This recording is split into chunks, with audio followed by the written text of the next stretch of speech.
वालेकुम रहमतुल्लाहि व बरकातुह।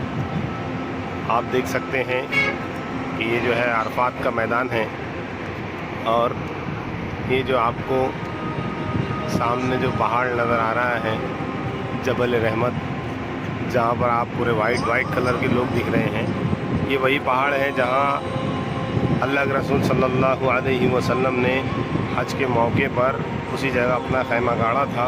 और ये वही जबल रहमत पहाड़ है जिसके ऊपर हज़रत आदम अलैहिस्सलाम और उनकी बीवी इनकी मुलाकात हुई थी।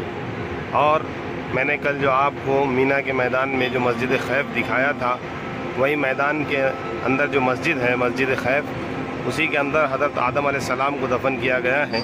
और 70 अम्बिया अलैहिस्सलातु वस्सलाम की मज़ारें भी वहाँ पर है, और बताया जाता है कि 70 अम्बिया अलैहिस्सलातु वस्सलाम ने इबादत भी वहीं पर किया था। आप जो ये मैदान अरफात देख रहे हैं, ये वही मैदान अरफात है जिसमें कल क़यामत के दिन आपसे 3 सवाल पूछे जाएंगे कि बता ज़िंदगी दी थी कहाँ लगाई, बता इल्म दिया था उस पर क्या अमल किया, बता माल कहाँ से कमाया और कहाँ खर्च किया।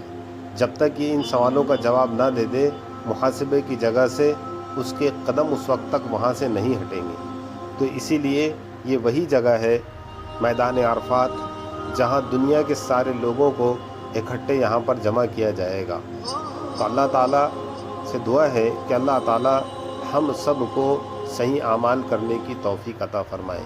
अब देखिए, मैं जो आपको दिखा रहा हूँ, यहाँ के लोग जो इस वक्त में मैदान अरफात के अंदर खड़े हुए हैं और अल्लाह ताला से दुआएं कर रहे हैं, आहवजारी कर रहे हैं, अपने मुतालबे अल्लाह ताला से मनवा रहे हैं, अल्लाह ताला के सामने गिड़गिड़ा रहे हैं और उम्मत के लिए और ख़ुद के लिए दुआएं कर रहे हैं। अल्लाह ताला से दुआ है कि अल्लाह ताला उम्मत के हर फ़र्द को यहाँ की हाज़री नसीब करे।